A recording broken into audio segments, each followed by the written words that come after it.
नमस्कार दोस्तों, कैसे हैं आप लोग। आज की इस वीडियो में मैं आपके साथ FCS software solution limited company के क्वार्टर फोर फाइनेंशियल रिजल्ट को डिस्कस करने जा रहा हूं। कंपनी ने अपने मार्च क्वार्टर फोर फाइनेंशियल रिजल्ट को अभी कुछ दिन पहले डिक्लेयर कर दिया था। तो आज की इस वीडियो में हम जानेंगे कि इस क्वार्टर में कंपनी का क्वार्टरली रिजल्ट कैसा रहा। अब आपके सामने है कंपनी का क्वार्टरली रिजल्ट। यहाँ पर जो मैंने रिजल्ट ओपन किया हुआ है कंसोलिडेटेड रिजल्ट है। इस रिजल्ट में हमें तीन सेक्शन पर फोकस करना है। पहला है मार्च 2025 रिजल्ट, सेकंड दिसंबर 2024 और थर्ड है मार्च 2024 रिजल्ट। तो सबसे पहले बात कर लेते हैं कि इस क्वार्टर में कंपनी की कितने करोड़ की रिवेन्यू जनरेट हुई है, यानी कि कंपनी की सेल्स कितनी हुई है। देखिए, इस क्वार्टर में कंपनी की 8.81 करोड़ की सेल्स हुई है। प्रीवियस क्वार्टर में देखेंगे तो 9.25 करोड़ की, और प्रीवियस ईयर में देखेंगे तो 9.60 करोड़ की यहाँ पर सेल्स देखने को मिली हुई है। इसका मतलब कि इस क्वार्टर में कंपनी की सेल्स को अगर हम year on year wise compare करते हैं या प्रीवियस क्वार्टर के साथ कंपेयर करते हैं, एक अच्छी खासी यहाँ पर गिरावट देखने को मिल रही है। अगर हम year on year wise compare करते हैं तो कंपनी की सेल्स में अराउंड 8% की यहाँ पर गिरावट देखने को मिल रही है, जो कि इसके लिए एक निगेटिव पॉइंट है। अब हम बात कर लेते हैं कंपनी के खर्चों के बारे में, यानी कि एक्सपेंसेस के बारे में। इस क्वार्टर में कंपनी ने 7.97 करोड़ के खर्चे किए हैं। प्रीवियस क्वार्टर में 7.85, प्रीवियस ईयर में 6.93 करोड़ का यहाँ पर एक्सपेंसेस देखने को मिल रहे हैं। एक तरफ तो यहाँ पर कंपनी की जो सेल्स है उसमें गिरावट देखने को मिल रहा है, तो दूसरी तरफ कंपनी के यहाँ पर जो एक्सपेंसेस हैं वो यहाँ पर बढ़ते हुए नजर आए हैं, जो कि इसके लिए एक डबल निगेटिव पॉइंट है। बात कर लेते हैं कंपनी के ऑपरेटिंग प्रॉफिट के बारे में। इस क्वार्टर में कंपनी का ऑपरेटिंग प्रॉफिट 0.84 करोड़ है।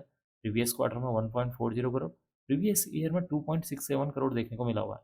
इसका मतलब कि जो कंपनी का ऑपरेटिंग प्रॉफिट है उसमें भी काफ़ी हद तक गिरावट देखने को मिल रही है, जो कि इसके लिए क्या है, एक और निगेटिव पॉइंट है। बात कर लेते हैं ऑपरेटिंग प्रॉफिट मार्जिन परसेंटेज के बारे में, जिसको कई सारे लोग मार्जिन परसेंटेज के नाम से जानते हैं। इस क्वार्टर में ओपीएम परसेंटेज 9.53%, प्रीवियस क्वार्टर में 15.14%, प्रीवियस ईयर में देखेंगे 27.81% देखने को मिला हुआ है। इसका मतलब कि जो ओपीएम परसेंटेज है उसमें भी काफ़ी हद तक अराउंड जो है 18% की यहाँ पर गिरावट देखने को मिल रही है, जो कि इसके लिए एक और निगेटिव पॉइंट है। अब हम डिस्कस कर लेते हैं कंपनी के प्रॉफिट बिफोर टैक्स के बारे में।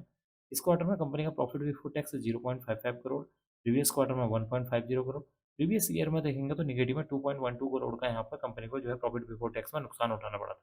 इस क्वार्टर में कंपनी का जो प्रॉफिट बिफोर टैक्स है वो बढ़ता हुआ नजर आ रहा है, जो कि इसके लिए क्या है, एक पॉजिटिव पॉइंट है।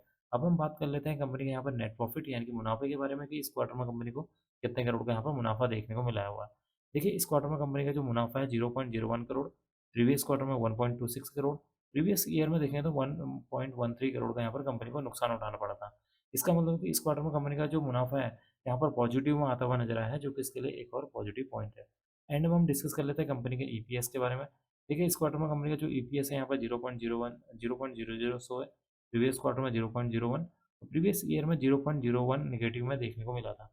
इसका मतलब कि इस क्वार्टर में कंपनी का जो ईपीएस है यहाँ पर अभी ब्लैंक शो होता हुआ नजर आया है।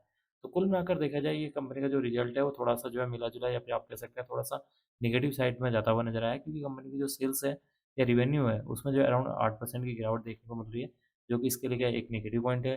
कंपनी का जो ऑपरेटिंग प्रॉफिट है उसमें भी एक अच्छी खासी गिरावट देखने को मिल रही है।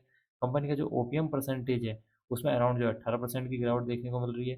कंपनी का जो प्रॉफिट बिफोर टैक्स है वो यहाँ पर हल्का सा जो है पॉजिटिव साइड में आता हुआ नजर आया है। इसी तरीके की कंपनी का जो नेट प्रॉफिट है year on year wise compare करने पे यहाँ पर पॉजिटिव साइड में आता हुआ नजर आया है। तो कुल मिलाकर कंपनी का जो रिजल्ट है इस क्वार्टर में भी जो है निराशाजनक देखने को मिल रहा है। अब मैं इस वीडियो को यहीं पर एंड करूंगा। उम्मीद करता हूँ कि आपको यह वीडियो पसंद आई होगी। अगर आपको यह वीडियो पसंद आई तो please like share and subscribe करना ना भूलें। Thank you.